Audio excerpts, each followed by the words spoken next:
Hello，大家好，又係東西兩面 talk 嘅時間啦。咁啊，事隔咗都有成個月，我哋冇做過 live 啦，因為大家都各有各忙。之後呢，咁我哋呢今日呢3月19號呢就同大家做翻一個東西兩面 live 啦。咁啊，同阿 Greg 啦一齊講下啲譬如西岸發生嘅事啦。咁啊，我又講下東岸發生嘅事啦。咁啊，大家做個小分享咁樣嘅。咁啊 ，Greg。咁啊，我知你話啱啱咧就係March break， 即係 Spring break 啦，你哋嗰邊。咁我呢邊 Spring break 咧就啱啱過咗啦。咁啊，3月8號咧開始就啱啱即係禮拜一為止咧就 back to work 啦咁樣。咁啊，你嗰邊Spring break 應該都好，應該啲風景好靚啦，同埋而家都春天咁啊，大家都去下旅行咁係咪咁啊？我哋就啱啱呢個禮拜一開始放 Spring Break，咁就啲 family 我就係咁見到啲 family 係咁 post， 上個禮拜五就開始 post， 我哋走啦，我哋出去玩啊，我哋走啦，我哋出去玩就全部飛啦。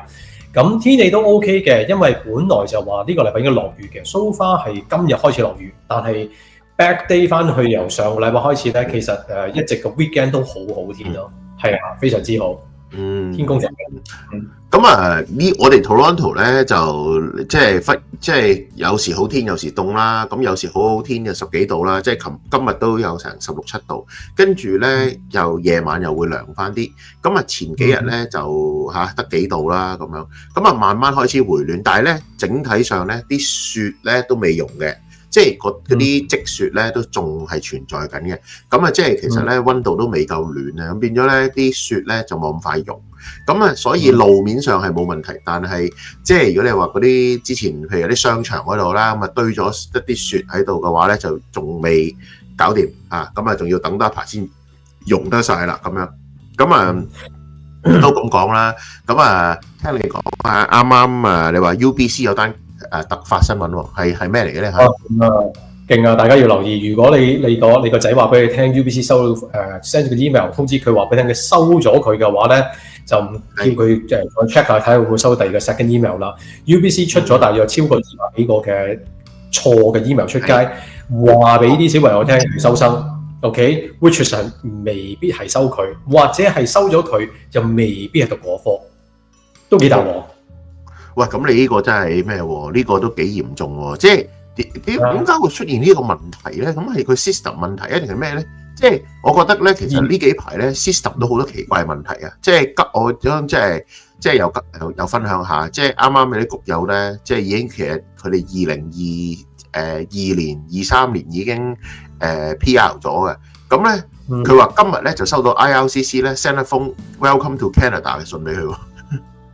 係啊，佢話喂，佢話大佬，佢話其實咧，我已經呢個月已經 prepare 緊，搞緊啲 citizenship 嘅 application 咯。咁你點解而家先 send Welcome to Canada 嘅信俾佢？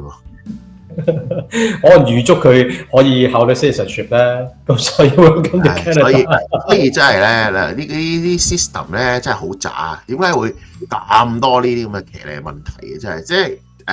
你 UBC 嗰邊又係，即係收生係會收錯生，咁啊 send 錯200幾封 email 出去，話俾人聽啊，而家收咗你咁，咁而家咧都唔知點收科，咁其實對有啲學生嚟講，其實都好所謂沮喪嘅喎，因為明明你話收，咁有啲人好似你咁講開啦，喂佢哋讀開嗰個科目啊，或者佢哋已經嗰個科目其實已經係佢夢寐以求嘅，而家你同佢講一場歡喜一場空喎，咁。對嗰啲人嚟講係咪都好唔係咁公平咧？你覺得啊？絕對啊！甚至乎咧，你諗下啦，嗱，譬如 for example， 我 apply UBC 啦，我可能係諗住嘅 first priority 有讀 commerce 啦，second priority 可能讀 economics 啦。佢本來收我讀 economics 啦，就唔係收我讀commerce 啦。咁但係佢 send 個 email 通知我話讀 commerce，咁我好開心啦。咁我就可能有第二啲嘅 application，我就未必會接受個 offer 啦。但係而家翻嚟話我聽，唔好意思，我搞錯咗，原來我唔收你讀 commerce。佢收你到 academics 爭好遠啊！咁變咗嗰啲真係好 frustrated 啦！啲小朋友嘅時間係啊，啱啊！總之我覺得咧，真係即係其實呢啲咁嘅電腦系統真係，唉，點解咁多小問題咁多 glitch 啊？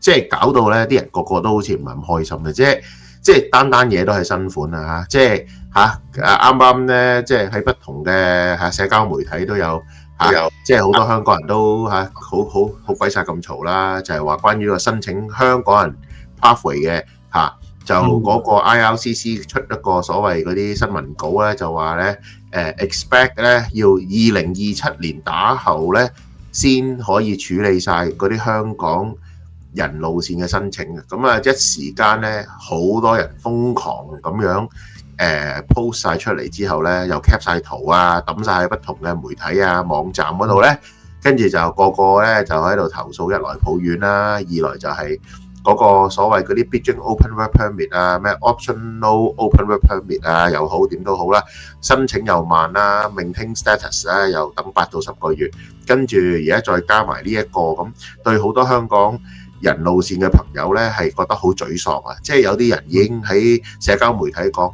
我哋不如早啲執包袱離開加拿大啦，返香港止蝕，而家止蝕反而係一個新嘅名詞。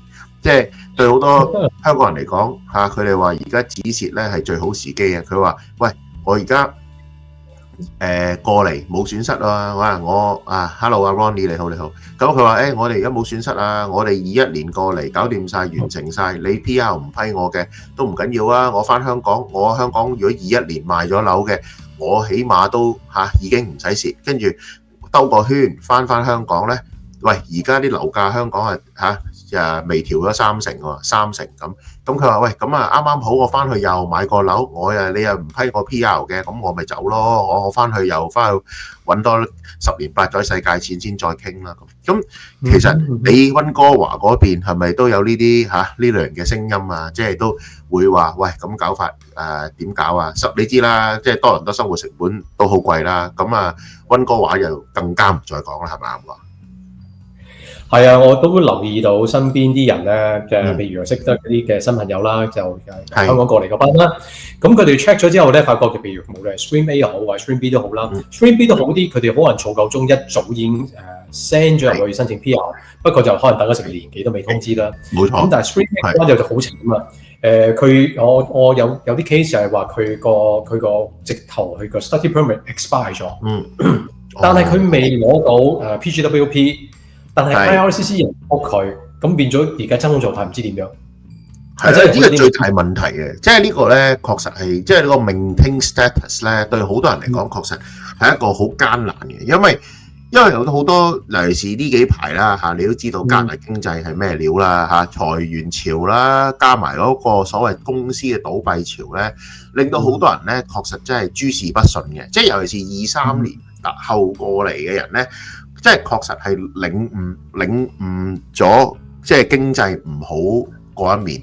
咁加息週期啊，跟住雖然銀行有利息啊，擺喺銀行嗰筆錢有5厘咁，但係5厘都唔夠你嗰個通脹咁即係抵消到嘅。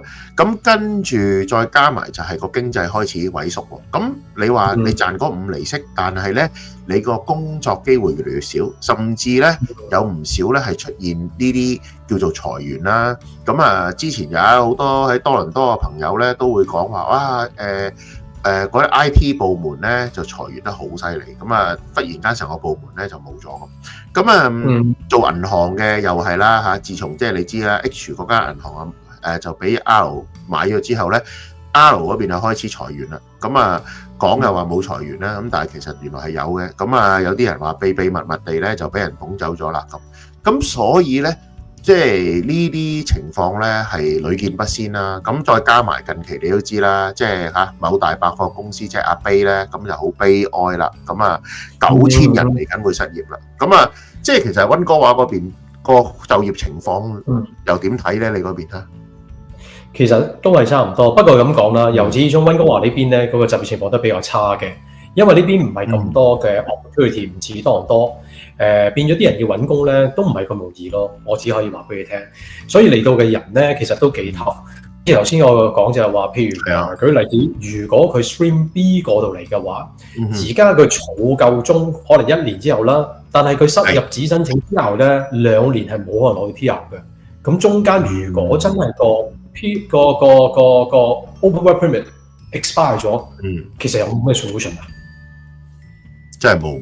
而家咧個個都係只係好似即係得個等咁，同埋咧，就算咧，我見有啲谷友啦，佢哋話去 MP 嗰度發聲啊，揾晒議員嗌救命啊，揾咗啲社區組織啊，又揾咗即係一啲即係所謂我哋叫做一啲爭取香港人快啲可以攞到永久居民嘅watch 嗰啲組織咧，佢話揾晒啦，全部嗌晒救命，舉晒手啦。佢話都真係冇乜作用。佢話佢嘅 work permit 過咗期，但係真係嗌救命都冇人理佢。係啊，真係大鑊呢壇嘢。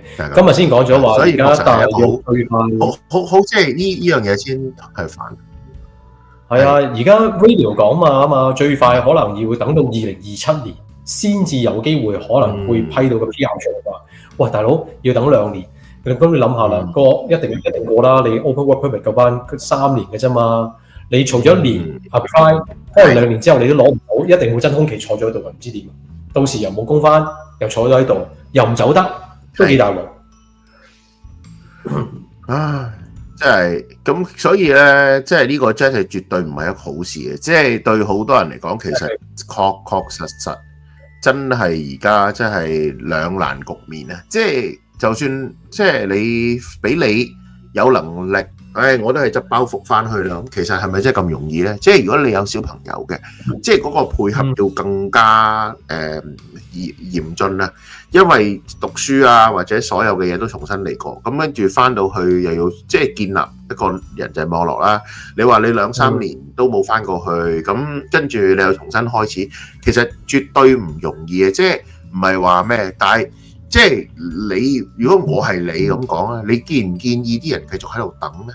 即係因為既然都可能等多1年，咁啊有得批出啦。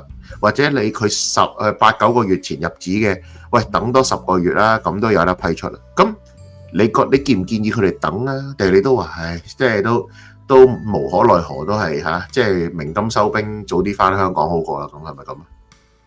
我只可以話咧，其實我哋真係要計下數咯，要計自己荷包有幾多。到時譬如佢真係咁唔好彩，真係中咗啦，佢冇辦法做嘢啦，咁你要真係喺度燒錢，真係燒銀紙啦。到時咁你要計清楚究竟嗰條數係咪真係值得咯？好奇怪嘅喎，你話佢哋冇做嘢咧，佢唔係完全冇做嘢嘅喎 ，RCC 係唔覆你嘅，但係 healthcare 係有反應嘅喎，佢 expire 咗之後咧，轉頭真係會 renew 咗俾你嘅喎 ，send 翻封信通知你，你個 MSP 佢幫你 extend 咗啦，咁樣可能半年咁樣，9個月咁樣，係會有反應嘅。但係其實咧。即係其實你都即係其實根本都唔知點算，即係其實而家即係個移民部門啱啱又上咗個新移民部長上去啦，舊嗰個落咗馬啦。咁即係其實好多人咧都好迷茫嘅，因為真係冇任何嘢可以把握到係幾時真係可以批到佢哋咧。咁好多人只係靠我哋即係嗰個 TG Group 裏邊咧。嗰個 PR 嘅即係 PR 嘅所謂application 裏邊 timeline 咁喺度睇啦，即係佢哋做緊10月嗰啲咯，做緊23年10月嗰啲申請咯，做緊即係咁樣去估算自己幾時可以攞到，因為佢哋即係好官方嘅，只係話都係10零個月啦，咁其實係好闊噶嘛，即係有好多人真係話，喂，我哋而家個前途咧。即係好暗淡啊！咁同埋咧，亦都即係黑仔啲講句，其實咧有啲僱主係比較黑心。咩黑心咧？即係阿貴，我都同你分享下。即係啲僱主咧，就係見到你 work permit 係 maintain status 啦，咁啊乘機咧就即係佢又即係明知道公司要瘦身啦，咁佢即係講真，佢好似唔使賠錢俾你啦，係咪？因為你work permit 到期咯喎，咁我哋瘦身啊，順便。你都係其中一份子啦，冇錯啦。咁啊，順便裁埋你走啦。咁有啲咧，直情咧，即係被停工啊，因為佢話：你 maintain status 啊，我哋唔承認㗎。我哋承認你 work permit 過咗期嘅啫。咁直情 maintain status 當冇影嘅，政府都話 maintain status 係可以繼續翻工嘅。佢哋話唔得，個僱主話：你一定要俾張 work permit 我啊！如果唔係，我驚我哋請黑工要孭鑊啊！咁就淫甩咗，咁就乘機炒魷啦嚇！咁其實好慘啊，因為你話一個人都或者有少少積蓄，或者搬細啲嘅地方燒下錢都好，但係唔係喎，哇！你一家大細嚟，假設你溫哥話啦，你 minimum 你一個月即係唔使供樓啦，就算交租、衣食住行冇6000蚊一個月加紙都出唔到門口嘅，咁你忽然間叫個人，喂，原本有份工，可能揾得3000，扣埋稅2000幾，兩公婆加埋4000幾，都要燒老本嘅。而家忽然間你叫佢燒6000蚊一個月老本喎，咁你點頂啊？係咪先？真係好難頂㗎。唔止啊，依家報稅嘢開始啦，啲人咧我仲都有個 case 咧，翻嚟同我講話俾我聽，佢舊年嘅時間，大概年尾到啦，到加拿大啦，開始做嘢啦，佢係3B 嘅啦。咁到今年嘅時間咧，佢翻去問翻嗰個僱主去攞翻個 T4 嘅時間咧，個僱主同佢講：你俾錢我啦，我幫你出 T4 啦。我話嚇，點解要俾錢出 T4？有啲咁嘅嘢咩？而家仲要玩到咁賤格嘅啲咁嘅嘢？跟住佢話：如果唔係嘅，我出 T4A 俾你。我話出 T4A，咁佢有冇扣你 CPP？ 有冇扣你嘅 EI 啊？係咯，扣咗啊！我有冇 pay stuff 啊？佢話佢象徵式俾翻張紙，我話俾我聽出糧出幾多咁咯。哇！咁佢有冇支票啊？佢有支票俾你，咁有支票又出糧嘅話，咁點出 T4A？ 我真係唔係好明喎。咁到時出 T4A 佢就計翻你嗰張 check 嘅喎。我話你真係要翻去追翻佢啊，咁咯。咁人啦。係啊，我記得有一個 case 就我提議佢話，我哋不如去揾個 accountant 啦，睇下可唔可以幫到你啦。叫個 accountant 嚟幫你追啦。你話 accountant 一定要報稅嘅時間真係要 proof 噶嘛？咁你扣晒所有嘢，你冇理由話我聽你出個 T4A 噶嘛？唔 make sense 噶嘛？係啊，唔可以咁嘅。係啊，兜轉就真係追翻咯，追翻有一個 case 係真係追翻嘅。係啊，哇！不過呢真係一個好唔好嘅體驗啊！即係我唔明啦，即係估唔到，即係嗱講真啦，即係你覺唔覺其實呢10幾年咧，確實咧真係有好多，即係我以前我嚟咗咁耐，但係我以前咧都有，譬如核突啲講，有啲人真係打 cash 工啊，冇辦法啦，或者即係最多都係打 cash 工唔報稅，好嘅，但係即係喂，去到啲僱主去克扣人哋啲人工啊，或者啲僱主諗埋啲屎橋啊，你要出 T4 咧就要俾錢我 ，T4A 咧就唔使咁。喂，呢啲其實違反法例嘅喎，其實真係完全係即係你係一早你請得呢個人，你就要對個僱員都要負責任噶嘛。咁係啊，即係你唔可以咁樣啊詐假意咁樣諗走法律罅，或者個僱主原來咧乘機想吞咗你嚿錢。即係吞咗你，佢扮幫你供咗嗰啲錢。其實呢樣嘢咧，啲僱主其實咧，即係我覺得呢10幾年來咧，啲僱主好奸咯。即係諗埋啲所謂走捐窿捐罅嘅嘢啦，即係為咗就係去所謂叫做欺負新移民，係啊。其實咧，其實一樣米就食百樣人啦。你話係咪呢10幾年咧嘅？唔係嘅。我回望翻我以前咧，我曾經入過一間公司，嗰間公司都係呃錢嘅。我俾佢呃咗2年。咁我入時間同佢傾咧，佢 offer 嘅人工係 offer 到我 request 個人工嘅，但係佢最後話俾我聽，因為有 probation 啦，所以 that's why 咧，佢一斬就斬1/3俾你，2/3就唔俾你住，就話我出呢份糧俾你啦，過咗 probation 我就會 adjust 翻俾翻你啦咁樣。咁結果咧，我2年都冇過個 probation 啊。係啊。喂，咁呢個 probation 又真係好奸喎，即係等於叫。喂，你繼續同佢做咪終身監禁啦嚇，即係做一世都係 probation 啊。Exactly，呢個人就係佢，因為佢個 business 係好特別嘅，佢要喺北美嗰度咧做 trade show 啊，你基本上捉佢唔到嘅，成日都唔喺公司，翻工唔夠3個月已經走咗啦。跟住我就追佢，喂，我要 review 㗎咯喎，得㗎啦，我翻去同你傾啦咁樣，兜轉，結果係冇 review 過嘅，冇 review 過。跟住我再發現公司入邊嘅 structure 好有趣咧，一係就做 part time 嘅。一係咧就都有 full time 人喺度嘅，因為佢始終都要maintain個 software 啦，有 program 啦，住啦，咁就但係有好多啲 support 咧，其實咧佢哋係新移民嚟嘅。點樣移民法咧？其實佢就係俾錢呢個人，跟住嗰個人出翻嚟買 plan。哇！係啦，跟住我所講公司啲人全部喺度出緊糧，其實原來係佢自給自足嗰啲人。咁我就發覺我真係俾人揾笨啦。我真係俾揾笨到揾咗2年。即係佢其實咧，佢賺錢就係賺嗰啲錢，你咧就其實只不過係所謂叫做配搭嚟嘅啫，即係等於我哋叫做臨記。咁即係呢樣嘢有奸喎，啲人真係好奸。即係諗埋呢啲所謂，即係絕對係違反法例同違反道德嘅嘢咯。即係我見到好多人都抱怨呢啲嘢。係㗎，係㗎，但係你冇辦法嗱，好老實。譬如舉個例子，好似咁嘅 case 嘅話，我真係投訴無門，我都唔知喺邊度去投訴佢，亦都唔知應該如何入手去話俾加拿大政府聽，喂，真係有啲咁嘅存在喎，你應該去追討佢喎，唔係 make sense 嘅喎，係真係有啲咁嘅人存在，係啊，都係呢啲真係所以咧有時都係好多而家尤其是咧嗰啲即係嗰啲運作奇奇怪怪嗰啲工作咧，真係唔好諗住申請咗有份工，我諗住草裝草中啊，而家興草裝1560咁啊，諗住 OK， 點知個僱主原來整蠱你，咁啊仲有好多呢啲所謂即係所謂不成文嘅規定咧，去令到你更加舉報難，即係違姦啦，同埋好興玩咩咧？而家我見到有啲話咧，即係唔出糧，即係你去勞工處告我咯，我唔出糧㗎，我翻咗1個月啦，唔好意思，我啲 payroll 未搞掂啊，喂，等下先啦，跟住你問佢2個月啊，出半個月俾你嗰啲咧，咁跟住啲 pay slip 嘅肯定都俾到你嗰啲時間都唔準啦，咁你點樣搞1560咧？係嘛？即係有好多呢啲咁嘅所謂無良僱主嘅，所以咧有時咧我都勸大家揾工咧要小心啲，即係盡可能就要睇清楚啲背景嘅，尤其是咧好多咧原來而家仲有啲仲衰咧，就係咧借嗰個 probation 為名啊，3個月 probation 咧做到第89日就話你唔適合啊，咁啊喐咗你，即係即係呃你咯，即係等於所謂叫借你嗰個叫做廉價勞動力啊，咁樣搞法其實咧對好多人冇乜即係失去信心啊，即係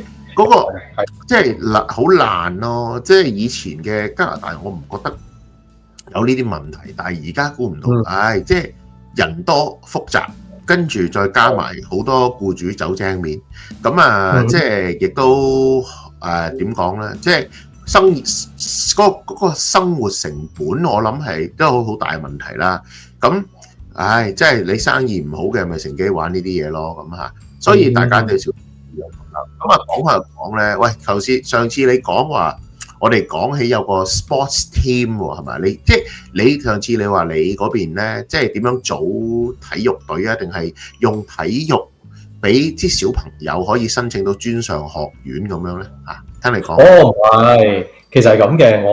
我仔今年係 Grade 11啦，咁啊好多學校都係㗎啦。Grade 9、Grade 10嘅時間咧，佢就會係通知你話俾你聽，出邊有一啲嘅 university 嘅 fair，咁佢就好多嘅加拿大唔係淨係加拿大啦，其實美國大學都會有，但係 mainly 係加拿大嘅大學啦，佢就會係譬如喺溫哥華就會喺 Convention Centre 啦，喺 downtown 啦，咁就全部去晒嗰啲集中嗰度就擺 booth，咁就有 talk 你去聽嘅 full day 全日係免費，咁就學校通知你。咁舊年 Grade 10嘅時間，我仲同我仔去咗，咁就去了解。咁我仔就我仔好中意 sport 嘅，我仔係真係超中意 sport。咁佢細個就佢打咗10年 hockey 啦 ，hockey 係唯一一個 sport 佢係真係 keep 住咁玩嘅。但係佢今年結合咗啦 hockey。咁但係其實佢打呢10年 hockey 當中咧，佢不斷 overlap 唔同嘢嘅。佢同一時間打緊 hockey 之餘咧，佢打緊 basketball， 打緊 badminton， 佢游緊水，咁而家打緊 volleyball， 即係不斷係咁玩。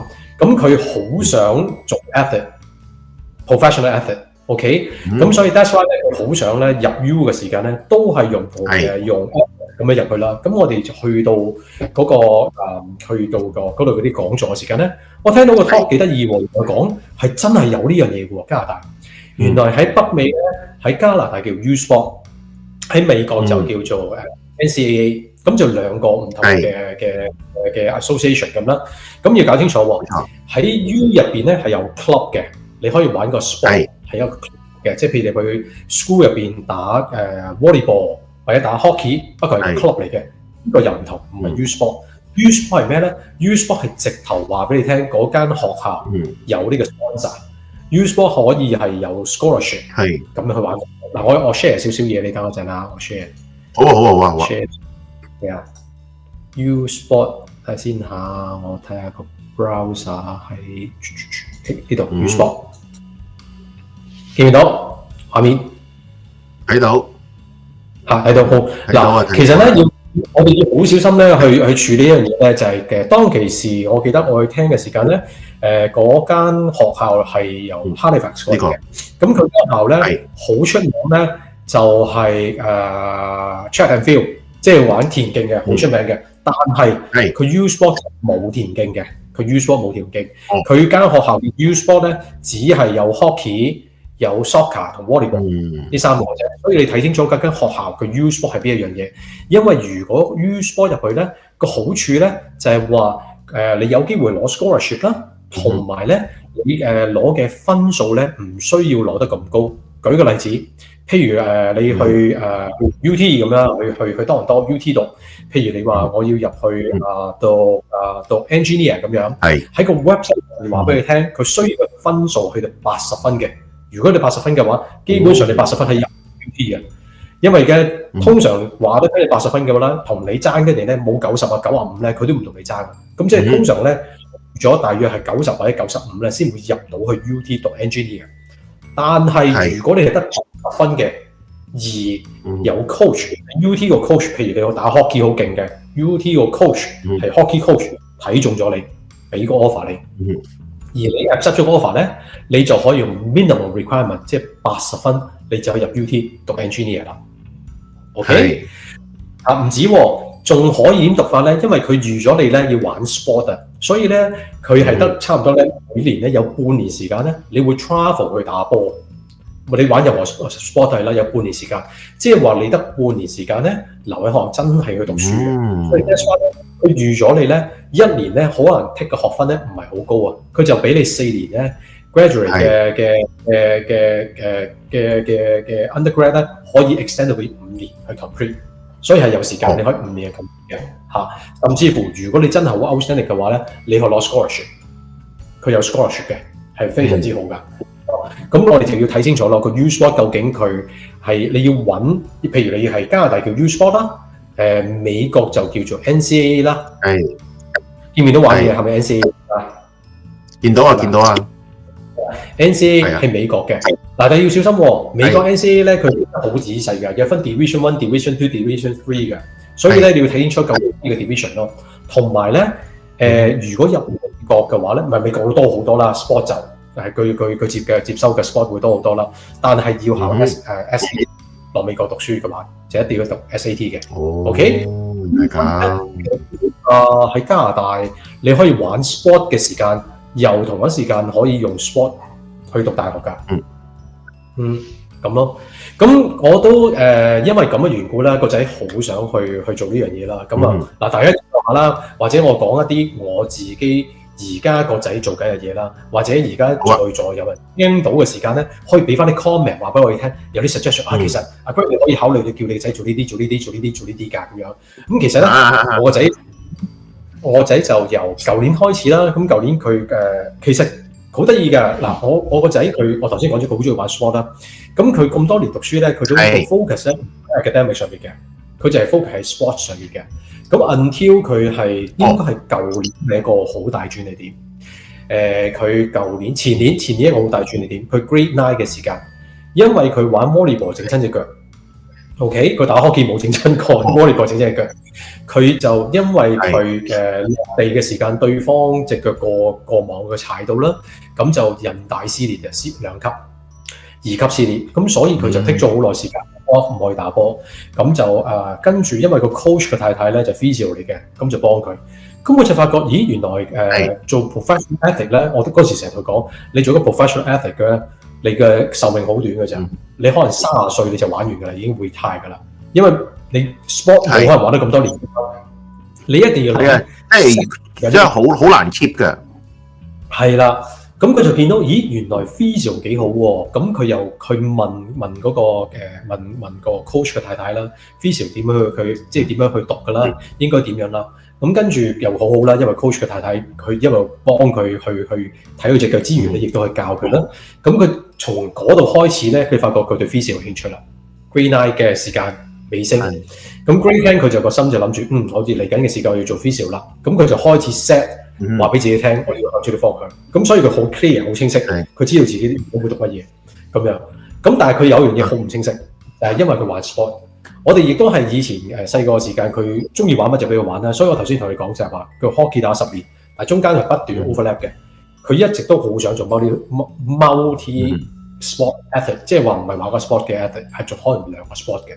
佢成日覺得係可以嘅，但我話你要玩一定要玩專一個。但係佢就不斷係玩個，咁所以嚟講咧，個唔好處係咩咧？佢就玩得冇咁專之餘咧，唔會咁多人識佢，好正常啦，係咪先？咁佢打咗10年 hockey，佢啲復賽真係好中意 volleyball， 但係 volleyball 佢 starting 太遲，佢比人哋遲咗。人哋喺 grade 6嘅時間 start volleyball， 佢去到 grade 8先識 start volleyball，咁所以就唔係咁多人識佢咯。咁但係佢好有自己嘅計劃去 planning。佢就話佢因為佢好想 volleyball 進發嘅話，佢打咗2年喺自己個 city 入邊打，佢嫌嗰隊人最多係 Chinese 唔夠高，所以冇乜機會，所以佢舊年佢就走咗去隔離嘅 city， 走咗去啲鬼佬嘅隊入邊打，希望人哋身高而可以幫佢拉高唔去吉身高，而係俾佢有機會由下低爬咗上去 ，which 係真係一個幾好嘅 planning。咁佢就由佢哋最初嗰隊可能名次排第10幾20幾，佢跳到入個 team 係排第5嘅原來。係 ，OK， 佢跟住舊年因為佢入咗隊之後，咁佢哋成點講咗啦？舊年 national 佢攞第2，舊年 national 佢攞第2，咁好興奮，大家都好興奮咁樣。咁同一時，因為我哋去咗嗰個頭先講咗啦，去咗個 university 個 fair 入邊咧，撞到有一個 move 就係佢好想入嗰間 U 嘅，但係嗰個當其時企喺度嗰個都係 coach 嘅，不過係 basketball coach，佢就話俾佢聽，不如你 send 個 email 俾呢個 coach，佢係 volleyball 嘅，你同佢傾下偈。咁我 grade 10啫喎，唔會有 offer。佢 grade 10開始，你同佢 keep 到個 relationship，咪俾人哋 grade 11會快啲咯。咁佢就開始去做呢樣嘢，咁佢就開始揾佢想入嘅 U， 就開始去 build 呢個 relationship。咁同埋同一時間咧，佢做咗樣嘢幾得意，我都覺得有趣嘅，因為佢好想俾人認識佢。咁佢就 start 咗一個叫 IG 啦，呢個就係佢自己 IG。咁佢都哦，睇睇先，等陣睇下，唔好急啊！喂，你個 IG 睇下你個 IG share 下咗啊，係啊，睇下點。嗱，佢呢個佢係自己拍片，自己剪片。嗱，我譬如 for example 呢個呢一個啦，係 national 打嘅時間有啲 highlight 啦，係好正喎，係啦，黑色衫呢個就係厲害，5尺8個 team 6尺，啲人6尺1以上嘅。係啊，真係呢個 champion game 喺 Edmonton 後邊 national 係好得喎。3呢個就佢打力都係有嘅。但係我話俾佢聽咧，你用 IG 咧打橫咧就唔係好吸引。係啦，咁今年佢就改變咁，係啦，佢就做咗嘅 video 啦，呢個有 10K 啦，佢就用呢個方法去做喎。啊，呢個做好多啊，呢個好多啊，打直做目標啊嘛，係啊係啊。唔係佢有個圈圈住佢自己啊，係啦，每一步都有個圈圈住自己，知道佢係嘛？呢個就係佢啦。乜幾好啊，做得。係啦，佢做好多呢啲 highlight 啦，自己去剪啦，不斷去剪啲片啦，加埋啲音樂啦，跟住就將呢啲 video 咧 send 俾啲 coach，因為好正常啊，啲 coach 唔會睇 IG 噶嘛，係咪？冇錯。咁同埋同一樣嘢咧，我都好 appreciate 佢做咗一樣嘢咧，就係舊年咧，佢 hold 咗一個 camp，一個 glass volleyball 嘅 camp，係佢自己 host 嘅。咁我哋叫佢係啦，我叫佢搞呢個 camp 嘅時間，如果你好想搞，因為佢好想去 coach 呢樣嘢。咁我話你自己寫個 proposal 出嚟，你想點做？係你自己做 fundraising，因為冇今日由零開始嘛。你就算搞個 cam，你買個 net 啊，買波啊，你都要話俾我聽你要幾多錢㗎。佢整個 proposal 出嚟，佢自己嘅 fundraising 雖然搞 fundraising 結果都係啲 auntie uncle 去俾錢啦，但係佢真係做咗個 fundraising。咁亦都好嘢喎，呢樣嘢好嘢啊，真係好嘢。亦都幾開心就係當中喺BC 呢邊有一個嘅 YouTuber 啦，叫做嘅 Circle Can 啦，咁佢又知佢搞咗呢個 cam，咁咁巧佢又想做一個 sport 嘅 video，咁佢揾咗唔同人，咁其中一 part 就係我個仔啦，呢度就訪問佢啦。哦，原來咁，都好嘢喎，真係，我睇到你呢個 screen 睇到嚇掂喎，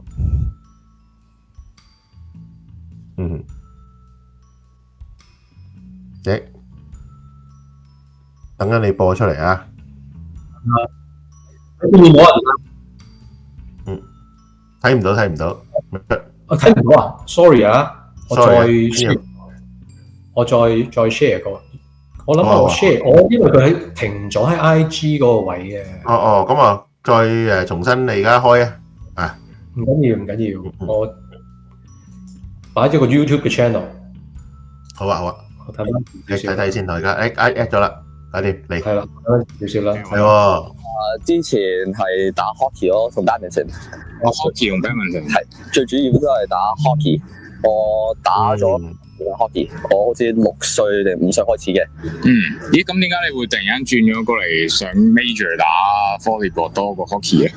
我而家入緊 grade 11啦，咁我就覺得，我 handle 唔到兩個 sport 喎，我又要 focus more on school 啊咁樣。因為我打 hockey 係3嘅，都係我 practice 練波都要練3-4日，跟住我加埋 volleyball 落去就會變咗 another 3-4日，咁就都係㗎，好犀利啊！即係其實咧呢個運動其實都好多付出啊，即係好多汗水啊，因為個訓練啊，同埋好多即係尤其是 hockey 咧，其實都幾博大精深啊！即係其實你有冇建議話啲小朋友應該幾時學？如果想學 hockey 咁？嗱，其實咧，點解佢會打 hockey 咧？因為我頭先講咗啦，佢好中意運動啦。我好細個已經發覺佢都幾大力㗎。佢5歲我已經捉佢出去打籃球啦，因為佢夠力可以掟到上個籃上面。咁但係我發覺喺呢邊咧，你要玩 sport 咧，其實好 limited 㗎，好多嘢都玩唔到嘅。如果你細個，唯一 hockey 可以好細個可以玩 ，hockey 4歲到5歲就可以開始打啦。sorry，你先係啦。游水同 hockey 係比較早嘅，其他運動咧，你冇7歲以後咧，你都冇得玩。譬如 basketball 啊、badminton 啊、table tennis 啊，嗰啲全部都要7歲打後你先可以玩到。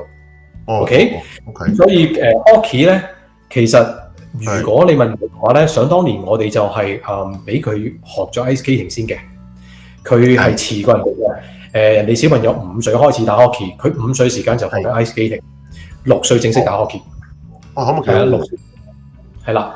點解學 ice skating 先咧？因為其實 hockey 好快嘅，就算佢唔識 ice skating 嘅話咧，佢好快喺場入邊好快佢就已經 pick up 得到。但係我哋覺得，如果你學咗之後去打咧，會更加快，係啦。因為要打上去嘅時間咧 ，hockey 咧你打到上去嘅應該係大概9歲度啦，就會 split。由最初嘅 house team 就會 split 咗入去一個叫 rep team 或者 house team。個分別係咩咧？House team 你入去咧，係人都可以 join，所以你打 house team 咧，你可以見到咧落場嘅時間咧有1-2個好勁，但係有1-2個成 team 入邊咧可能好渣嗰啲人。但係 rep team 就唔同 ，rep team 係點咧 ？rep team 一開波咧個 season 開始嘅時間咧，try out， 跟住啲 coach 揀你 ，coach 由 A1 開始 ，A1 coach pick 咗個 team， 跟住就 A2 team pick 個 team 嘅 A3， 如此類推落去。咁 rep team 嘅好處咧就係話你見到身邊嘅人係全部都係一樣咁嘅 level， 咁你打起上就好玩多，係啊。但係如果你係有 basic 嘅 ice skating 開始咧，你好快咧，你一去到9歲嘅時間咧，你就會打 rep 嘅，你就會變 rep 仔嘅啦，好多都係咁樣，係啊。原來咁嘅意思，咁我明你講咩。咁所以要越早玩先最好，如果唔係咧就越即係你要越早參加呢個活動，你先可以越快吸收到個運作，係咪咁講？係啦，所以我會 suggest 咧，其實佢細個時間咧，可以俾啲小朋友去玩啲 multi sport 啦，等佢自己去揀啦。因為小朋友去玩嘅時間，佢就會知中意啲乜嘢啦。咁但係佢真係中意一樣嘢嘅時間咧，可能係大約7歲啊8歲咧，就鼓勵佢玩一個 sport， 由嗰個 sport 就繼續，咁就爭得好遠。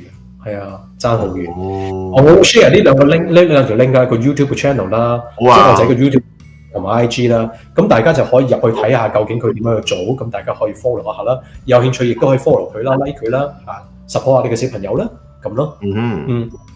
同埋佢預咗今年 summer camp 佢都會搞 camp。BC 省嘅人留意啦，BC 省啦，特別係大溫啦，大溫嘅人留意啦。我哋會我仔話想搞2次，今次因為舊年佢搞咗一個 camp 啫，搞咗係1個禮拜，唔係2個禮拜，2個禮拜，咁就每逢1、3、5咁樣就連續2個禮拜。但係今次佢想搞，即係搞2 team，就唔係搞1 team，即係話搞完1 team 再搞第2 team 咁樣咯。咁就俾啲人可以 experience 到啦。咁佢搞呢個 camp 咧，Grass Volleyball 呢個 camp 咧，佢今次即係舊年新嘅搞嗰個咧，就針對性係香港新移民，淨係俾班新移民嘅啫。俾嗰班新移民嚟，如果中意玩 sport 咧，希望嗰班 kid 可以融埋一齊啊，有個 community 嘅，等佢自己 community。咁呢班人已經係啦，已經購埋咗啦。呢班 kid 就自己開咗個 group 咧，成日自己嚟傾偈啊，自己 check 啊，甚至乎或者有陣時喺出去打 open gym 啊，支持你咁咯。咁但係佢今年新馬搞呢個咧，佢會搞2個，一個就可能係俾 beginner，一個就可能俾一啲佢真係有興趣嘅，就唔係 beginner 啦，可能係有 experience 嘅咁樣咯。哦，原來咁。哇！咁你聽你咁講咧，咁其實其實對體育呢個活動咧，係對即係由去入大學啊、專上學院係絕對好有幫助，因為咧可以有好多個門路可以去explore 咁講係咪啊？係㗎。嗱，你諗下啦，舉個例子啦，因為喺北美嘅大學咧，佢嘅要你submit嘅 portfolio 咧係兩邊㗎嘛，一邊 academic 㗎嘛，一個 personal portfolio 嘛。personal portfolio 入邊咧，你要 meet 到好多 requirement 啊，譬如 leadership 啊，你要喺個社區入邊要貢獻啊，就如果你有 sport 啊，攞到 provincial 或者 national 嘅 level 啊，又會有唔同嘅分數，所以 that's why 咧係有用㗎，絕對有用㗎，係啊。咁亦都嗱，趁而家講埋咧，即係你覺得有咩建議可以俾到我哋嘅觀眾咧？如果真係有小朋友，即係有時你都知啦，我哋香港嘅朋友仔咧，好多都係即係希望啲小朋友以 academic 為主啦，即係最緊要咧，你讀書攞高分得㗎啦嚇，你琴棋書畫樣樣精得㗎啦，體育呢樣嘢其實冇乜必要嘅，你唔需要嘅，其實冇乜需要。咁其實不如又聽下你啦，因為你個仔而家都入大學嘅時段啦，咁你又可以分享下呢一個時段對我哋香港嘅喺加拿大嘅香港人觀眾有小朋友嘅，咁有咩嘢提示咧可以俾到佢哋咧 ？OK， 好嗱，咁咧就我自己覺得啦我純粹我自己個人意見啦。我以前點解會俾佢玩 sport 就因為我講咗就係佢本身自己好中意 sport 啦，同埋加上就係話我要留意到就係話嘅加拿大同香港讀書好唔同啊。加拿大讀書比較自由好多啊，佢嘅 free time 係多好多㗎。你要 occupy 嗰啲時間啊嘛，即係好似 spring break 咁樣，你都要諗啲嘢俾佢做㗎。咁其實最好就係話，譬如係俾佢做運動咯，等佢強身健體。因為其實我個仔佢5歲之前咧，其實好差㗎身體。佢每逢11月打後就病到4、5月㗎啦。即係話天氣一轉一凍，佢就病㗎啦咁樣。佢真係玩 sport 就改變咗佢身體健康咗好多。咁第一，改變身體健康啦。第二，北美係好睇重運動㗎。頭先講咗啦，你唔可以淨係話係啊，唔好淨係諗住譬如入去教 NCAA 啊或者 U Sport 啦。就算我唔係俾個 coach 去 scout 到我嘅話，我就算係攞 academic 去入大學都好啦。你個 portfolio 都要寫你自己啲嘢㗎嘛。sport 係會加分㗎，絕對會加分㗎。同埋你中意玩個 sport 咧，你離唔開一定會喺個 sport 入邊咧，一定會去學下點樣去規例。舉個例子，譬如我仔打 hockey 咁樣，佢咪去 referee 咯，係咪？去考咯，考 referee 咯。做 referee 第一佢有機會去 earn experience 啦，第二佢可以去賺下錢啦。第三其實都係可以幫到 portfolio 㗎。第四可以入 leadership，絕對可以幫到。所以其實玩 sport 係真係完全可以幫到嘅，千祈唔好睇笑，係啊。同埋我識得身邊有幾個 case 啦，有一個 case 就同我仔一樣大嘅，佢喺香港啱啱過嚟嘅啫，係新移民嚟嘅。佢個女好係玩擊嘅，係玩劍擊，咁就美國已經收咗佢啦。已經有 offer 啦咁樣，嗯咁佢就要學 SAT 啦咁樣，咁劍擊好唔同嘅，因為劍擊咧其實係 check 到嘅 online 咧，每個人有個 portfolio 咧話俾你聽，究竟而家佢 level 係啲乜嘢嘅，一上就 check 得到嘅，唔似我哋打即係可以打波咁樣。你譬如你玩 volleyball 玩 hockey 啦，我會清楚啲咧，你會打到去一個 national level 咧，其實啲 coach 會穿㗎，即係譬如好似我頭先話俾你聽啦，我哋去 provincial 嘅時間咧。打波咧，去到final game 嗰日咧，即係 final 嗰日咧，你打到嘅 quarter final 啊、semi final 咧，你會見到啲 university 嘅 coach 咧喺度㗎，真係見到佢哋㗎。佢着住啲衫話俾你聽，我存在嘅。譬如 UBC 就 UBC，TWU 就 TWU 着住咁下嚟㗎，就坐喺度睇你打波㗎啦。咁佢就真係嗰陣時喺嗰度去揾啲小朋友，就係、是、咁樣咯。係啊，係咁 ，well，咁我好 surprise 喎，即係原來都係有咁多嘅嘢去做嘅，即係所以其實好有用啦，即係所以唔係話，即係唔好淨係諗住話去淨係以為玩體育活動就冇出路咁係咪啊？係啊，特別係華人啦，因為咧其實喺北美咧好多人都知道咧，華人嘅成績係高㗎。所以咧，你係華人入去嘅時間咧，佢唔係淨係睇你 academic 㗎，佢一定會睇埋你嘅 personal portfolio 㗎。如果佢發覺你 academic 好強咧，你 personal portfolio 入邊咧乜都冇啊，你又冇 fulfill 你個 volunteer 啊，你又冇去 earn 任何 experience 啊，你又冇 leadership 啊，又冇玩任何 sport 啊，你又可能又求其書畫，你又冇一啲嘢好強啊，即係你乜都冇喺嗰邊嘅話咧，其實係打好大折扣㗎。at the end 就算你好高分嘅話咧，佢都未必會收你嘅。係啊，你見到啲嘢？哦，原來如此。好啊，睇到。OK，咁啊好啦。嗱，咁啊今日咧，我哋呢個分享我覺得佢有用，因為好多朋友咧，即係或者我哋可以解開咗一啲咧，都係對玩呢個體育活動咧，即係咪對呢個學業有幫助啊？一啲迷思嘅，咁啊確實係好啊。咁啊，另外咧，想又再分享下 Greg， 咁啊西岸嗰邊嚇，咁有咩可以繼續同我哋分享多少少啊？係啊，西岸係啊，暫時冇乜特別嘢喎，最爆就係 UBC 呢壇嘢咯。櫻花係咪櫻花盛放啊？開始嚇，我聽聞好似話櫻花開始前一少少未開始，未。4月啦，復活節嗰段時間就會係啦，復活節係啦。哇！咁啊，我見到 SBB 講話佢個仔啊玩校際射擊加睇 YouTube 喎，咁都得啊，係啊。跟住阿 SBB 話武功啊，參加零元購啊，咁啊真係唔係冇啊，呢個犯法行為啊，即係總之，所以咧，即係東岸咧就近期就係咧，即係好多人咧就希望個物價可以回落啲啦，因為咧自從新總理上場啦，咁啊話嗰個消費者嘅碳稅可以減低之後咧，咁啊有啲人喺度估算話可能。嗰個汽油價格咧，即係入油嘅價格咧，可能係平12仙1公升嘅。咁啊，天然氣嗰度又平啲咁啊，希望亦都所謂帶到少少，即係減價俾翻一啲而家我哋嘅用者啦。因為確實咧，即係個人工又個水平又真係好難爬，即係好似爬嚟爬去都追唔到嘅。咁但係咧，啲費用啊搏命咁加。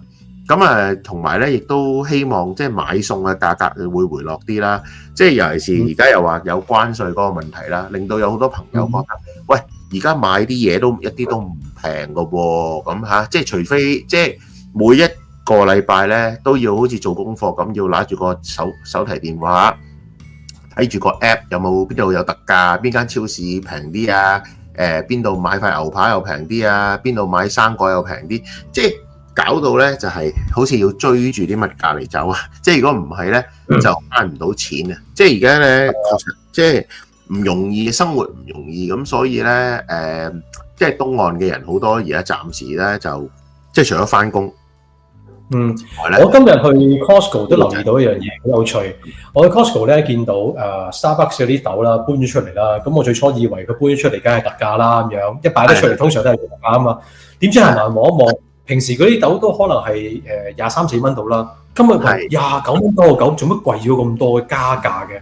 咁係咪因為關注個價咧？我真係唔知啦。我諗係關嗰個25%咧，其實對好，即係你如果買一啲美國入口嘅用品係有影響嘅，因為確實咧，即係好似你講 Starbucks 嗰啲，例如 K Cups 啊，或者嗰啲咧，其實佢 made in USA 嘅，咁可能首當其衝啊，乘機食個25%就食中晒。嗰啲橙汁咧，即係以前可能都係7蚊咁，6蚊7蚊，我今次喺個超級市場見到10蚊一支喎，咁其實都幾首當其衝，係即係啲超級市場，佢都有理冇理啦，佢都即係反正喂。即係乜都怪落嗰25%裏邊啦，咁啊全部加晒價先。咁對我哋消費者其實真係都好無奈啊！即係政府即係而家無言中呢25%咧即係唔係愛唔愛國嘅問題啊，係即係懲罰咗我哋消費者啊！即係而家咧，即係話喂，我唔買加拿大產品咧，我就要俾25%關稅喎。咁但係咧，嗰25%關稅咧。但係對我哋係冇得益嘅喎，因為其實係個關稅係即係喺消費者嘅身上支付嘅，即係供應商或者生產商唔會咁戇居。喂，我俾咗25喎，咁唔通我唔收你嗰25咩？咁我梗係加25加30加40落去㗎啦。咁變咗啲嘢咪好貴咯？即係無言中係觸發緊一個所謂講到話加拿大啲通脹可以舒緩，其實冇舒緩過，係仲多仲高因為佢喺食品價格方面係浮現到出嚟啊嘛。咁你有啲譬如好簡單啦例如士多啤梨啦，即係有啲好多人喺加拿大根本個氣候暫時係種唔到士多啤梨，咁變咗要一係買溫室士多啤梨啦，一係咧你就要食墨西哥嗰啲，或者即係都係要靠美國啦。咁你望到士多啤梨就知啦。即係好似我哋呢一邊，平時咧一磅裝嘅士多啤梨咧，講緊都係2蚊至3蚊啦，一磅啦。如果2磅，可能係講緊8蚊啦。而家咧1磅咧去到4蚊，跟住之後2磅裝咧12-13蚊喎。咁你對好多人嚟講，喂，咁即係唔使食啦。即係所以咧，亦都係搞到咧，即係好多嘢係選擇性咧。逼你係冇選擇，令到你冇得食。咁你冇得食嘅，喂，手停，咁我咪唔消費咯。咁所以咧，亦都可以咁講，近期咧啲餐廳啊，啲水準同質素都差得好緊要。即係唔知搞到點解要搞到咁啦。即係啲老細可能，既然係咁，不如即係啲嘢食唔新鮮啊，變咗咧好多人都抱怨，哇！呢間鋪頭啲嘢食唔新鮮啊，唔好去啦，啲魚生啊冇乜人買咁啊，即係唔掂喎咁，所以即係越做越差咁。其實咧，即係經濟唔好，其實係唔止就係衍生個銀紙消費嘅問題，甚至咧你出去食嘢咧，嗰啲 quality 都開始往下插水啦。咁所以呢個係一個惡性循環咧，即係喺我嚟講，我嘅分享就係話。絕對係啊，絕對係啊，甚至乎咧，我唔知你多倫多會唔會有呢件事發生啦。溫哥華，我開始聽到有啲人係咁講啦，甚至乎我今日聽 news CBC 咧都有提過，揸 Tesla 啲人都開始嚟啦。我聽到今朝早 CBC 咁巧啊，聽到佢講嘅時間有幾個都講揸 Tesla 噶啦，其中有一個就話佢架 Tesla 唔敢揸出街，擺咗車房啦。費事啦，咁我最初都唔 realize 呢樣嘢嘅，咁我啱舊年年尾啦，12月嘅時間我出去嘅 Tesla，咁今年嘅時間我諗喺大話喺呢個零月嘅時間咧，我係俾人閃過好多次啊，閃過。咁揸嘅時間咧，我老婆成日話：喂，架車係咪有咩冇開車油燈定咩？冇可能啊！所有嘢都係自動噶嘛，唔會冇開車油燈噶。初都唔 realize 嘅。until 人話我聽，喂，你仲敢揸個 Tesla 出街？你唔驚俾人揼你玻璃嘅咁樣？咁我都走咗上去 Amazon 上面買咗個 sticker，因為佢哋話開始好多人都買 sticker，就係話咧，I bought it before Elon crazy 咁樣買咗。我見過都有嘅，我見過有啲人咧將個 Tesla 咧就剷晒啲字走變咗 Toyota 添。咁但係個即係今日新聞都有講，即係滿地可咧，直情係有 Tesla 嘅 dealership 咧被噴油啦或者縱火嘅。咁即係其實去到即係一個所謂好極端嘅程度，就係咧，即係唔止係你憎唔憎 Tesla 問題，即係好多人會係去到而家咧嗰種民族情緒咧，好似有啲憤世嫉俗咁啦，即係會覺得話有你係冇我㗎啦，咁或者即係要去到咧，即係要即係你唔咩我咪燒咗你嗰度咯，咁即係去到呢啲好違法犯法超越底線嘅行為咧，其實對好多人嚟講確實係好沮喪，因為你係一個所謂即係所謂叫文明嘅國家啦，咁冇理由要做呢啲咁嘅嘢，同埋即係可以自由咁去做，同埋呢度又可以咁講，即係法例上咧真係太寬鬆啦，即係好似我哋安省確實真係啲 catch and release 拉人啊、偷車啊，咁喂講真，保釋完第二日拉完搭晒手扣，好似升空作勢咁，哇幾個差佬擲住佢嚟夾完手扣，唔夠24小時出到嚟又開工咯，又偷過咯，跟住你又夾多佢幾多次咧？原來咧係唔使坐嘅，即係等返屋企等上庭啦你，咁嘅啫喎，咁呢個人咁對個社會有危險嘅，點解唔係要囚禁佢？即係佢覺得冇代價啊嘛，佢話喂。打劫嘅，你話好似啱啱我哋 Richmond Hill 有個珠寶店，6個人6個僆仔嚟喎，打劫僆仔 teenager， 咁佢就又係翻中又係諗住呢個法例啦，又奈我唔何嘅，拉我都唔緊要啊，反正我又唔會臭嘅個名，咁啊冇人會公開我哋個名出去嘅，我到18歲又係一個 clean guy，我又可以做翻好人啦，咁所以其實係。法例上令到咧有好多人做呢啲即係所謂叫做前所未有嘅傻事，做完咧又唔使負責任喎。咁其實對好多人嚟講，即係個生活就已經都唔係咁寫意啦。即係呢2年啦，咁你仲搞埋啲咁嘅嘢啦。咁好似亦都咁講，個 Tesla 個問題又係啦，即係Ontario 咧，即係喺多倫多嚟講都好多 Tesla 啦。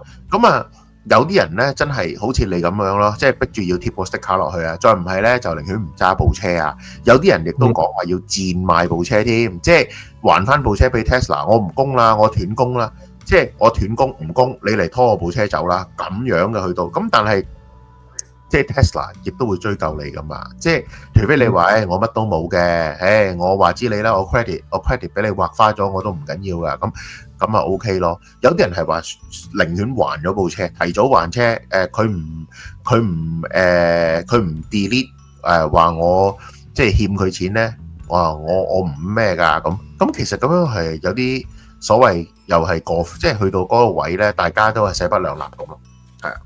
而家係真係好亂啊，冇辦法啦。希望快啲解決啦，呢個問題真係啊，再係咁解決落去嘅話，真係關稅問題係確實好多人即係好嬲啦。第一，第二咧就係咧，即係無可否認就係即係好似好多嘢咧，你都要逼住要跟住佢嗰個路線去做。咁即係其實有啲人都會講啦，移民呢樣嘢縮減配額啊，重新分配啊。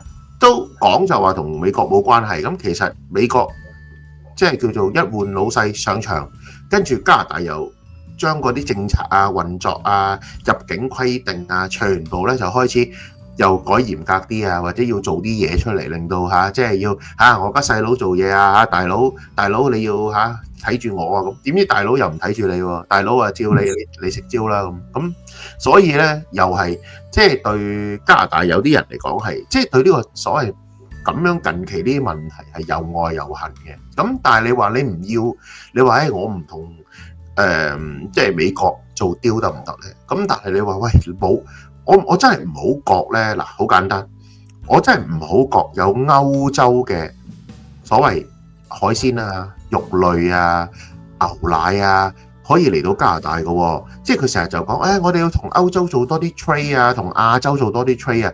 喂，你哋全部嘢又話驚會影響加拿大嗰個生計，嗰啲農夫嘅生計，但係咧你又唔俾嗰啲入口喎。咁其實如果要好唔好食嘅，我唔相信我哋日日都要飲日本牛奶啦，係咪咁講啊？即係其實點解唔可以將嗰個 trade 去令到可以其他國家嘅嘢可以入到嚟加拿大，跟住加拿大又可以去到佢哋嘅國家，咁去做多啲出口咧？即係呢個亦都係一個好劣質嘅問題，甚至省同省之間都有問題喎。即係我亦都好老實講，你哋 BC 嘅 Okanagan 嘅靚酒喺 Ontario 咧，真係唔係好多地方有得賣，真嘅，因為省同省大家唔溝通啊嘛。嗱，你嗰邊咧又話我要收你呢個稅嘅，啊你啊呢邊我又收你呢個稅，因為每一個省咧有自己嘅酒類規管部門，咁咧 LCBO 呢邊咧有自己嘅一套嘅做法，你 BC Liquor 又有嗰邊嘅做法，跟住 Alberta 咧嗰啲 dealer 又有另外做法，咁烏煙瘴氣，其實咧每一個省都有唔同體制咧，就啲嘢全部亂晒啦。咁啊好多嘢咧，大家又唔咬牙嘅。咁甚至好似你哋講啦，我唔知你 BC 有冇膠袋一袋袋嘅膠袋奶牛奶賣啦。咁 Ontario 咧就咁多年來咧都係用膠袋裝牛奶嘅，即係而你都唔知啊。你點膠袋裝牛奶啊？一袋嘅3.8啊，即係一袋牛奶就4公升啦，跟住就分3個膠袋，咁咧就用一個膠嘅奶裝奶嘅容器咧，就將嗰袋膠袋奶擺落去，之後要剪嗰個鉸剪，剪一剪個角咁啊，倒啲奶出嚟咯。即係呢個省嘅獨有嘅，其實好多人唔知㗎。你去其他省份咧係冇呢啲奶嘅，一袋袋嘅。我都冇留意喎，去多倫多有啲咁嘅，不過我去多倫多唔會走去買奶嘅真。係啦，但係你去 Costco 啊，你去其他嘅地方咧，安省先有呢樣嘢。咁 Quebec 都有嘅，但係唔多嘅，都係用盒裝或者係膠樽裝啦。即係 BC 省應該都係膠樽裝為主啦，4咁啦，係啦。但係安省係唯一一個省咧係用膠袋裝奶嘅，係啦。所以咧又係一個好奇怪嘅，咁甚至有啲報紙以前都有講嘅，就話啊點解安省會用膠袋裝奶嘅咧？原來都係源於歷史嘅，即係個歷史咧就係咧，因為啲奶農咧就嗰陣時佢哋訂立咗個規格，咁咧就係咧要用膠袋裝奶，所以咧4公升嘅奶咧係要分3袋膠袋裝嘅，3個透明膠袋裏邊裝住啲奶，一袋袋咁樣，咁啊飲完就擺一袋，好似換打印機個 cartridge 咁啊，咁所以咧係呢個問題咯。係啊，咁所以好多嘢咧係唔協調嘅，每一個省咧就自己嘅所謂自己呢個事務咧，咁所以你連個貿易咧點樣去縮窄範圍啊，點樣去拉近個差距都好難，甚至 Quebec 啊，你知唔知魁北克有好多所謂叫做好靚嘅即係佢哋有紅酒啦，或者佢哋有一啲自家製嘅，例如一啲 Seltzer 啦，即係一啲好似雞尾酒嘅飲品啦。嗱，如果我喺 Quebec 買咧，如果我個量咧比較多咗某一個數咧，如果萬一黑仔我揸車翻嚟 Ontario 咧，俾差佬 pull over 咧，俾安省嘅警察 pull over，一揭你後尾咧，啊原來你咁多 Quebec 酒咧，原來咧係違法嘅喎，係犯法嘅。係啦，就等於係賭師喎，即係因為點解咧？因為你係冇交足安省嘅稅去拎呢啲酒翻嚟，咁其實嗱冇邊境嘅喎，個邊境其實 open border 嚟噶嘛，咁但係你有啲咁嘅莫名其妙嘅規限，咁所以你話嗰個就算你話要自己加拿大要 stronger， 要點樣偉大咁，即係要點樣將個加拿大更加好咧？其實每一個省自己就喺度架床疊屋啦。原來一個邊境之後咧，每一個加拿大嘅省嘅邊境之後咧，我又有另外一套法律啦。每一個省都有另一個法律。咁點樣融合去打通個經絡咧？嗱，到而家講嚟講都講唔到啦。即係大家都拗唔到條數啦。咁啊，你知啱啱Nova Scotia 咧就將嗰條橋先話，我哋唔收路費啦。咁啊拆鬼咗佢，拆咗個收費亭啦。咁其實又係一樣嘅問題。喂，你去我呢個省，我要過去另外一個省，我呢條路咧，我要收路費嘅。咁，喂，你同我又唔啱 key 嘅喎，但係咁你又促進唔到貿易喎。咁甚至即係每一個省或者有唔同嘅標準啊，所以呢個咧對好多喺加拿大做生意嘅人嚟講，其實都幾困難嘅。即係你話稅務上，你都見到啦，每一個省都有唔同嘅省稅啦，即係就有 HST 嘅地方，咁就係話聯邦收晒咁啦。但係其他嘅省咧各自為政嘅，咁變咗咧，哇！對做生意嘅人嚟講，喂，點解呢度呢個省咧食飯又收5%，喺安扎收13%，咁跟住呢，即係大家全部嘅地方都唔平衡嘅。咁 Quebec 直情咧食100蚊嘢咧，嗰5%係計咗落去，跟住嗰100蚊加5蚊 GST 就105蚊，之後再乘翻9.75% 落去。即係稅上稅，所謂叫嚇，即係喺 Quebec 咧消費咧，點解有啲人話，喂，點解魁北克咧14.75% 嘅稅咧？點解係稅上稅咧？因為佢話，我唔承認你聯邦嗰個稅嘅，咁所以咧，你食飯100蚊咧，我就首先收咗個 GST 先，嗰5%，咁咧嗰5%無言中咧就當係你都變咗係你嘅消費。咁啊105蚊再乘嗰個剩翻嗰9.75%喎，咁你條數咪食大咗啊？即係其實係一個好搞笑嘅嘢嚟嘅，即係對有啲人嚟講，喂，呢度又唔係歐洲喎，你又扮歐洲，你又想學歐洲，但係你又要搞呢啲嘢出嚟，咁所以每一個省就有太多呢啲奇形怪狀嘅嘢啊，令到大家咧即係點樣去協調，點樣去令到大家可以不如我又可以飲多啲 Okanagan 嘅酒咧？喂，我都唔知幾時。因為其實原來呢樣嘢講咗好多年嘅喎，原來咧一路都冇 action 嘅，所以咧喺我哋呢邊嘅貨架裏邊咧 ，Okanagan Valley 嘅酒咧可能得2-3隻牌子。OK，係啦。不過我話俾你聽啦，就算你喺 BC 嘅話咧，你喺嘅 BC Liquor Store 入邊咧，買到 Okanagan 嘅酒咧都唔係好多嘅咋，都唔係好多嘅咋，反而你去啲 private 嘅 Liquor Store 咧先可能會多啲嘅。係啊，但係 private 安省係冇嘅，你知唔知咧？因為安省係一個好嚴格對酒類好嚴格嘅酒份，因為要確保有100%政府即係省政府要確保自己有100%嘅稅收，所以咧 private 呢樣嘢嘅，即係就算啲私人嘅所謂嗰啲某啲超級市場賣嗰啲叫 wine rack 嗰啲咧，懶係私人嘅酒莊，其實。佢賣嘅時候個標準都好高㗎，佢要完晒稅，要擔保，要俾筆保證金，省政府 make sure 你一定嗰啲錢咧係一定要落到我荷包嘅，咁樣喎，所以你係不鼓勵人哋開 cellar，你嗰啲 cellar 點運作咧？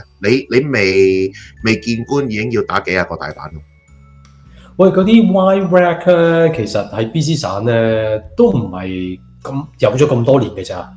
係啊，而家其實係得 Superstore 同埋 Save On Food 有，其他嘅 supermarket 都係冇 wine 㗎，冇㗎。得你兩間有 rack 嘅啫，好難有啊！又係而家咧，我哋呢邊省政府咧就開始俾，即係近期咧就多咗俾啲超市啊、超級市場同埋俾其他啲所謂有能力嘅鋪頭咧，即係批准咗嘅鋪頭就賣酒喎。Costco 都有嘅，咁但係咧。又係一個好棘嘅嘢嘅喎，好棘嘅嘢就係話，如果你去 LCBO 即係省政府嘅鋪頭買酒咧，就包咗13% HST 喺裏邊嘅。咁即係話咧，如果支酒係15蚊嘅咧，咁啊15蚊再加2毫子按金，咁啊15個2，咁你係出門口。或者即係，但係咧，你去 Costco 買咧就唔係咁計嘅咯喎，去 Costco 買一樣都係15蚊。不過15蚊要加翻13%落去，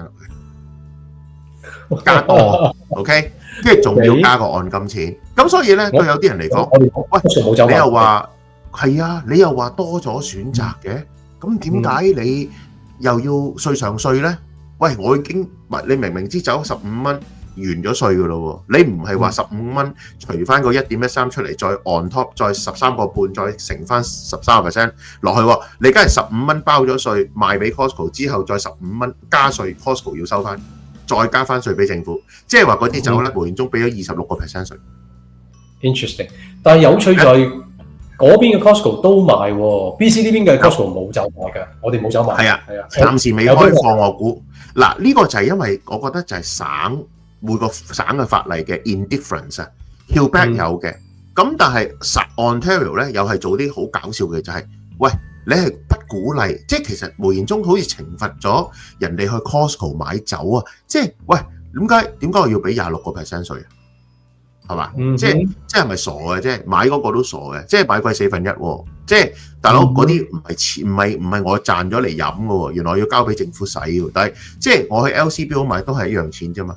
咁所以呢個確實咧對好多人嚟講係一個好大嘅 indifference 咯。所以喺某啲情況下，其實我覺得即係太多呢啲所謂架床疊屋咯。即係佢哋即係唔係話好 politic， 但係我會覺得你錢係識收，但係嘢咧就做得唔好啊！即係你應該要解決到呢啲所謂掣肘啊嘛！你越俾啲掣肘嗰啲消費者，喂我都唔想使錢啦，喂我咪唔好飲咯，係咪先？你要飲得多又咩對我有咩好處啊？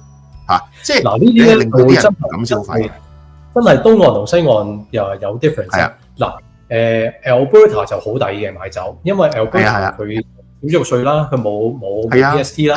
咁所以佢淨係俾 GST 啦，再加上 Costco 有得買啦，同埋佢啲酒係真係偏平㗎，係平過 Vancouver 呢邊嘅。但係喺 Vancouver 呢邊飲咧就真係唔係好抵嘅。點解咁講咧？第一，佢價錢貴過Alberta 啦。第二，佢仲要俾 PSD， 佢唔係俾7%，佢俾 liquor tax， 俾10%。哇！即係話10%加 GST 15%，係啦。哇！咁都即係又係咯，即係加多你85鐵，等於整多個15個落去咁。但係所以你喺 Alberta 咧，嗱呢個又係之前咧有一個報道咧，就係 Alberta 有一隻喺 Alberta 嘅伏特加啦。咁佢咧就話：我大平買啊，40蚊、38蚊4公升咁啦，定3公升嘅。但係你知唔知呢一隻嘢？佢哋話原來咧佢想 sell 去安省嘅，點知呢度唔入貨？點解唔入貨？因為呢度唔佢話：喂，你呢個唔係我哋嘅標準啊，因為我哋嘅省咧係有一個賣酒嘅標準㗎。你一支酒咧係要幾多，只可以係幾多毫升同埋幾多公升嘅啫。佢話我哋個樽咧係啊，我哋係啊。佢話我哋個樽咧，我感覺係 Alberta 嗰個 Vodka Factory 話：喂，我哋呢個樽咧係咁嘅 standard。咁我哋唔要啦，唔買你啲貨。咁你話咁你咪自己戇居咯，即係又係斬自己手指，即係明明咧你入到呢批貨，喂大把人嚟買啦，喂38蚊啫喎，係咪？但係你而家咁樣搞，喂你變咗你政府又冇錢收啦，係嘛？即係近期佢哋又話要落晒啲美國酒落架咁一樣啫嘛。其實你話我哋 hurt 緊美國嗰邊嗰啲 supplier，其實反轉頭，喂加拿大又何妨唔 hurt 咧？加拿大，喂你明明好多我哋嘅民眾都會要去買。都唔買美國酒、加拿大酒，乜酒都買。你而家閂鬼晒唔俾買，就貼晒嘜頭叫 Buy Canadian 咁啦。咁但係咧，你省政府係唔見咗好多稅收嘅喎，係咪咁講啊？即係自己咧未打一拳出去咧，已經冇咗1000啦，即係蝕到趴喺度。所以我見近期咧去 LCBO 行個圈咧，因為佢封晒美國嗰啲 section 之後咧，你知唔知嗰啲生意係靜咗好多？你嗰邊咧多唔多啲 shop 咧拉個 banner 出去話俾你聽，佢係 owned by Canadian 嘅，有啊 local owner 咁樣。有啊，近期嘅麥當勞咪啦，我去一間麥當勞社區，即係喺我哋社區 Markham 嘅麥當勞啊，個老闆娘啊，即係個 franchiser 咧，即係個 franchisee 啊，貼埋嘜頭出嚟啊，話我哋買咗幾多磅加拿大嘅牛肉啊！我哋買咗幾多磅加拿大嘅薯仔啊！話要表忠啊，佢唔表忠驚你人哋淋佢油啊！佢幾驚啊！佢話佢請咗幾多萬個伙計啊！我哋咧麥當勞又係咁，啲超級市場又係咁咧，勾晒啲嘜頭啊！即係話呢盒菜咧係加拿大做啊，係加拿大包裝啊！呢啲又點，即係其實咧，即係我覺得即係呢個民族情緒咧就唔係話唔好嘅，但係咧。即係有啲嘢咧，就去到一啲位咧，令到大家我覺得好核突啊！即係其實唔需要做到咁嘅，因為大家喂食開嘅，我都係喂，譬如我買嘅果汁，喂我都係買喂你呢個牌子，喂 Made in Canada 咁，我不嬲飲開，咁我有買㗎啦。咁即係你而家仲貼翻個嘜落去，即係要貼個 sticker 落去 Made in Canada 咁，其實有咩對我有咩得益啫？係咪先？我唔需要知，因為我已經知㗎啦嘛，係嘛？咁跟住就係咯，即係呢樣嘢確實係好難堪咯。即係對大家嚟講，同埋咧，即係亦都有啲比較即係所謂突然愛國嘅人咧，會同你講嘅，即係譬如你買啲係喺個你去超級市場啦，我都有俾人問過嘅喎，喂，你做乜買呢個 US product 啊？我都不知，即係好無奈啊！即係我話其實我睇啫喎，我冇話買咯。你買呢個啊，你要買呢啲㗎，你唔可以買嗰邊㗎。哇！即係去到嗰個位咧，即係去到即係嗰種政治影響咧，令到即係大家都唔好過，即係嗰種有種分裂啊，有種所謂有種分化啊，即係喂你唔買就唔係我哋呢邊嘅人啊咁樣，即係去到呢個位，喂買餸都搞到咁喎，咁你話係咪一個好即係唔係一個好事咯？我覺得嚇。係啊。不過有樣嘢幾特別嘅就係我曾經有朋友去落咗佢帶咗啲親戚朋友落美國玩啦，跟住玩完翻嚟嘅時候咧，佢就話而家其實落美國玩咧都好麻煩，因為其實咧新聞係冇報嘅，係其實而家喺美國有好多地方都有示威遊行，啲人反下衝，舉拉晒 banner 喺度，但係我哋係唔知嘅，因為新聞完全冇報導。唔報啊嘛，係嘛？係啊，唔報，完全唔報。甚至乎有啲話要走啊嘛，我有好奇怪嚇，走唔係你離開美國咁奇怪，咁你揸住美國 passport 你走去邊啊？我想知。佢哋加拿大都冇用嘅，其實咧，即係唯一就係賺咗個消費嘅咋，即係你而家喂拎5毫子，拎5毫子嚟加拿大當拎5毫子美金當嚟加拿大當1蚊使咁係咁樣好痛快咯，你明唔明啊？即係喂大佬食即係好簡單嚇，嚟多倫多食個燒臘飯10蚊嘅嚇10蚊，喂佢美金喂拎7個半嚟就7蚊，就7蚊美金當10蚊使，佢美國要食15蚊嘅呢個燒鴨飯，佢咪覺得好抵咯，係嘛？即係喂食2盒都得喎，嚟到加拿大係咁樣就係即係冇乜意思咯。同埋我聽聞而家過美國嘅關咧都嚴翻好多啊，即係會問你好多好無聊嘅問題咯，即係會抽稱下你啊咩人啊你拿加拿大 passport 咧就係加拿大人即係你一定要答 Canadian 啦。咁唔好話自己我係 Hong Konger 咁啊你真係咁你真係唔該入講啊，真係咁，即係係啊！而家佢哋係好 specific 咁問你嘅，你係乜嘢 nationality？ 佢拿住你本護照，佢都問你嘅，佢驚你，佢驚你驚你係亂嚟嘅，咁跟住咁你有香港護照，咁你都可以講自己係 Chinese 啦，即係佢哋唔理你噶嘛，咁又問你去邊度玩啊？點解要去嗰度玩啊？玩幾耐啊？甚至問你啊，或者係探親戚嘅，喂你親戚咩同你咩關係啊？你去幾多日啊？幾時翻嚟啊？好 specific 問你好多嘢，即係以前上一屆嘅美國政府咧，佢都冇咁嚴謹嘅，但係近期咧確實我聽過我哋嘅谷友話去過，譬如 Buffalo one day trip 嗰啲咧就好嚴謹，同埋如果你話冇親戚朋友嘅，就特別關心你咯。咁所以其實你話仲去唔去咧？敢去咧？係咪先？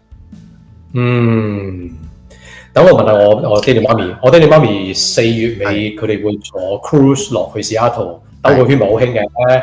我唔知佢哋會點，睇下佢哋會唔會有啲咩唔同嘅，係咯。係咪？咁阿 Wing 話唔係啊，係咪？好耐冇見過佢話咩？90年代係咁喎，係嘛？我諗佢講嘅係關於入境呢個問題嘅，即係話即係90年代係可能係，即係而家係咯，即係所以咧，即係呢一個好似所謂90年代係咁，即係好明顯咧，睇嚟而家係歷史重演緊嘅。不過即係時代進步咗，以前冇咁資訊流通，但係咧就係呢個問題啦。即係就係話，喂，即係時代進步咗，但係咧就多咗呢啲好多呢啲咁嘅所謂撈教嘢出咗嚟啊！咁令到大家都收到資訊快咗咧，嗰個恐懼性大咗啊！而家係絕對，所以係難嘅。即係而家我覺得即係佢哋呢個關係咧，其實對唔好話嗰個經濟啦，甚至嗰個股票市場啊，甚至投資市況都有影響啊。咁或者即係你嗰啲你哋嗰個行業咧，會唔會有啲即係所謂啲貼士啊，或者有啲小消息咁可以分享下？即係喂，即係有冇啲去開下會啊，同你講下呢個影響對加拿大嘅銀行啊，或者所謂啲生產有冇影響咧？其實而家普遍嘅應該咁講啦，各大嘅基金公司啦出嚟講嘅時間咧，都有講嘅Trump 嘅問題嘅，導致嘅市道而家係大上大落咁樣。咁但係佢哋都係講緊同一樣嘢。而家如果唔上落，或者佢唔回翻落嚟嘅時間，其實某程度上咧都唔係一件好事嚟嘅，因為之前咧喺舊年嘅時間升得太高啦，係真係升得好高。而家唔回翻落嚟嘅話咧，基本上咧係唔值得入市咯。咁所以嚟講，佢回翻落嚟咧都係一件好事嚟嘅。咁啊加拿大嗰個，如果你咁講，個銀行業會唔會再轉趨保守啲咧？因為個人意見啦，即係會唔會保守啲？因為就係喂，而家開始會唔會好多人冇嘢做啊？或者好多人會縮，即係銀行會縮緊個信貸啊，減息週期，銀行嘅利息嗰個差，即係個差價係賺少咗啊？咁其實嗰啲會唔會有影響咧？其實咧，你話如果你講借錢咧，其實已經係保守咗好多噶啦。之前已經係噶啦，而家都係冇變到，係啦，一樣都係咁保守，係啦。咁所以咧，即係我會睇到就係話，即係可能個市況都係立啲咯。即係我會覺得其實到我覺得今年咧，真係都幾即係唔係想象中咁容易捱咯。即係好似係所謂叫做咧。你冇少少資本揸手咧，就真係被嗰個浪咧會沖走啊！咁所以咧就要去到，即係我會感覺要去到2026年先會有好轉。係啊，都即係唔好咁灰啦，唔好咁灰啦，明天會更好啦。我覺得辛苦啲啫，即係我覺得係辛苦啲。即係你話，即係我覺得我哋。即係你要適應環境就逆流而上咯，即係你冇辦法之下，你都要逆流而上。即係有時唔係話即係，所以我都會同大家講啦。我話唔好放棄啊！你點，你放棄其實冇意思㗎。你就算做到呢件事，你放棄咗，你幾年後唔通你又覺得經濟又回順翻啦，我又翻嚟繼續睇下有冇辦法重新嚟過啦咁。其實好浪費人生咯，係咪咁講啊？係啦，因為呢個我少分享咁講。係啦，我只不過覺得咧呢段時間咧，好可能咧好多人就係話嚟緊喺2025年啦，我自己覺得咧係識得開源節流咯。點樣開源？點樣節流咯？節流就係話有一啲譬如係一啲嘅高消費嘅嘢唔值得去消費嘅話，可以考慮遲啲先至去做咯。咁就唔好似以前咁樣。呢樣真係冇錯啦，係啊，冇錯啦，即係冇錯。係啦，都要開源節流咯。我又覺得唔好睇到咁灰先嘅，因為始終一樣嘢，政客嘅嘢其實隨時會變嘅。好老實，舉個例子，你話加拿大嗰個而家上場，譬如而家個搞 PR 搞咗好耐咁樣，其實佢哋大家係等緊咩？等緊佢哋究竟會唔會轉班？係咪？應該再大選嘅時間，佢又會轉班啦。轉班個蘇州市就唔好我搞啦。下一任我去搞啦，我就唔需要再接呢個蘇州市啦。一轉班嘅時間，可能又有新嘅局面出嚟，冇人知。好啦，阿 Trump 玩個把戲，而家仲係年頭，佢其實開咁多嘢出嚟，條件就係等人同佢傾條件啫嘛。佢其實而家得罪晒，佢唔係淨係得罪加拿大，佢得罪晒全世界。係，即係係咪咁搞？你諗下，佢最初淨係同中國開戰，跟住然之後同加拿大同埋歐洲開戰。